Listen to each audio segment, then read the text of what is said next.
And now we're going to turn over the time to our speaker, a plenary a Bible expository, Patrick Fung. Patrick Fung is the General Secretary of OMF. He was born in Hong Kong. He was trained as a physician in Australia, and he and his wife were medical missionaries in South Asia. And he's currently serving as the former, of course, China Inland Mission that was founded by Hudson Taylor. He's the General Director of OMF. So Patrick Fung is now going to give us the Bible exposition, and I'm going to turn over the time to you. Thank you very much, David. Greetings to everyone, and greetings to colleagues, leaders from different parts of Asia, and of course also from different parts of the world as well. A very warm welcome to you to the Asia 2021 online conference. As you have heard David just now, the theme for today is Unity of the Church in the Asian Context. Now, today I want to share with you a familiar passage from Joshua chapter 1. And I would invite you to open the Bible with me. And let me just read to you a few verses from chapter 1. Joshua chapter 1 from verse 10. Let me just read to you. And so Joshua ordered all the officers of the people, go through the camp and tell the people, get your provisions ready. 3 days from now, you will cross the Jordan here to go in and take possession of the land the Lord your God is giving you for your own. Verse 12, but to the Reubenites, the Gadites, and the half-tribe of Manasseh, Joshua said, remember the command that Moses, the servant of the Lord, gave you after he said, the Lord your God will give you rest by giving you this land. Let me jump to verse 14. But all your fighting men ready for battle must cross over ahead of your fellow Israelites. You are to help them until the Lord gives them rest, and as he has done for you. And verse 16. And then they answered Joshua, whatever you have commanded us, we will do. And wherever you send us, we will go. Now, often when we come to chapter 1 of Joshua, our focus is often on the one person, the leader, Joshua. However, today I want to focus not on the one person, not the hero, not the one leader, but on God's people, God's community. And I want to look at three things. So I want to look at three things today from Joshua chapter 1. The first is God's timing. First is God's timing. Verse 10, it says, Joshua ordered the people, get your provisions ready. 3 days from now, you will cross the Jordan here to go in and take possession of the land. Well, 3 days is really probably not a long time to get prepared.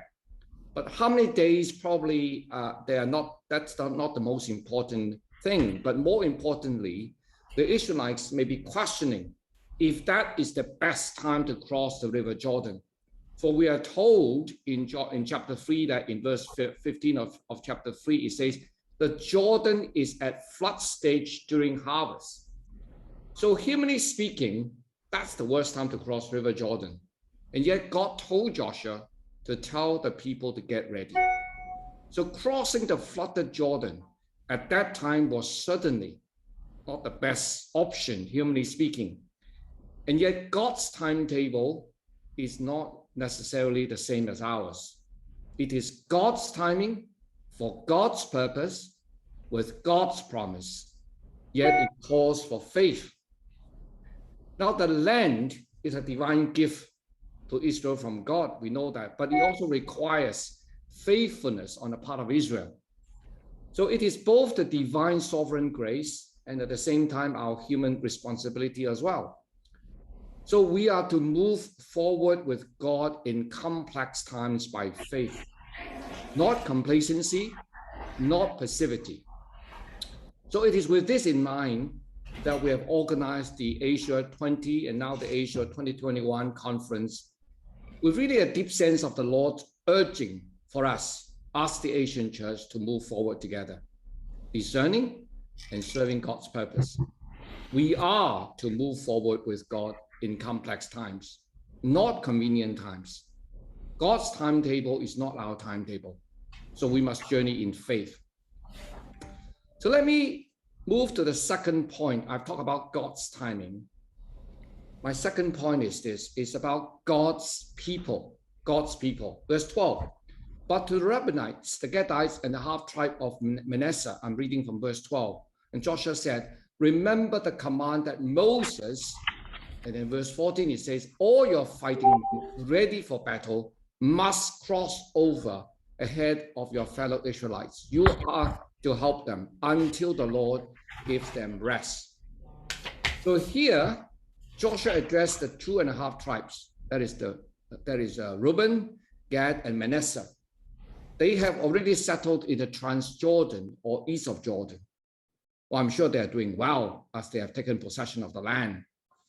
But Joshua reminded the people what Moses had commanded them, as recorded in Deuteronomy, that you must cross over to the other side to help your brothers and sisters. So Moses and Joshua's call to the people is a call for unity, for the haves and the have-nots, and those who have the lands and those who have not yet the land, and for those who are settled with rest and those who are unsettled without rest. Now, like Moses and Joshua, Joshua is reminding them that they are one people, worshiping the one God with one purpose of honoring God as they take possession of the land. Now, as I think about this particular passage in Joshua chapter 1, I believe that this lesson is so relevant to us today as the people of God is different in different parts of Asia. This is so relevant to us. Now, some of us might have come from bigger countries or very established churches, rich in resources and manpower. And some of you might have come from smaller countries, smaller churches, lacking in resources and manpower, and maybe struggling. And yet, whether we are from a big country or small country, from a big tribe or small tribe, from different languages and cultures, we are one people, worship the one God, our Lord Jesus, with one purpose, having the one faith in him, in our Lord Jesus Christ. And so those who are settled need to be willing to cross over to the other side, meaning willing to leave our comfort zone to help our fellow brothers and sisters until they too may take possession of the land that God gives them rest. Now, let me add one more point before I go to the next in this context. And perhaps, it might be easier to cooperate and join hands when we are all in the pioneering stage, exploring roads untraveled. And of course, we need one another's help and support. But as we develop experience, we gain our strength and ground. We might feel we do not need others' help because involving others seems to be a liability. And so for those who are more settled, the key questions is not so much, what do I need their help? That's a wrong question. But rather, what can I offer to help others, my brothers and sisters, to fulfill God's purpose? Now, Bishop Frank Houghton, he was the general director of the China Inland Mission in 1940. He said this, he says, which I find it very, very helpful. He said, we need to let go of controlling hands, but at the same time, we must also offer helping hands. So I pray that at this Asia 2021 conference that we will enhance the spirit of letting go of controlling hands, but offering helping hands as well as we serve our one Lord. Now, finally, let me come to the third point. I've talked about God's timing. I have mentioned God's people. Now come to the third point, and that is God's servant. Now here, the people of God, have a new leader, Joshua. And for 40 years, Moses led the people. Now it is Joshua. Israel here stood at a point of transition, a change from one leader to another. And yet the people responded with readiness and determination. Let us read verse 16. It says, whatever you have commanded us, we will do. Wherever you send us, we will go. And just as we obeyed Moses, we will obey you. Now notice this verse in verse 16. There are three affirmative statements. We will do, we will go, and we will obey. Their declaration indicates a total commitment and submission to the new leader and a determination to accomplish the task without turning back. Now, we know by experience that change in leadership is not always easy. It's not always seamless. However, I'm encouraged by the response of God's people in this chapter. The people put their trust in Joshua, the new leader. Now, take note of the last few verses in Joshua chapter 1. The last few verses, let's read that. It says, only be strong and courageous. Only be strong and courageous. Now, we would have expected that it would have come from Joshua encouraging the people. No, it's not. It's the reverse. It is the people encouraging Joshua, the new leader. Now, I'm very, very glad that there will be the younger leaders speaking at this conference, particularly on Wednesday. And I look forward to that very much. Now, may the younger generation encourage us all, including the senior leaders.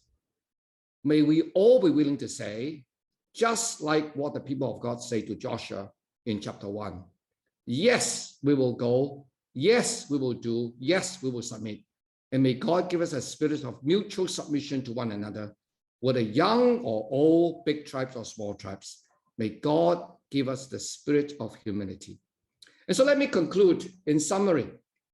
First, let us move forward with God together in complex times. May God give us the spirit of discernment. Second, let us be willing to cross over to the other side, leaving our comfort zone, offering our helping hands for our brothers and sisters, going forward together for God's purpose. We are one people. And finally, let us serve with a spirit of humility, and may God give us that spirit of mutual submission so that we are able to say, yes, we will do, yes, we will go, and yes, we will follow. Amen. Okay, thank you, Patrick, for a wonderful message. I want to give you some instructions here. Actually, if you take a look, we have on the bottom right-hand corner, there is a interpretation button, and you will see pretty much 9 different languages you can choose from. And we want to thank, first of all, our translators who are translating into these different languages.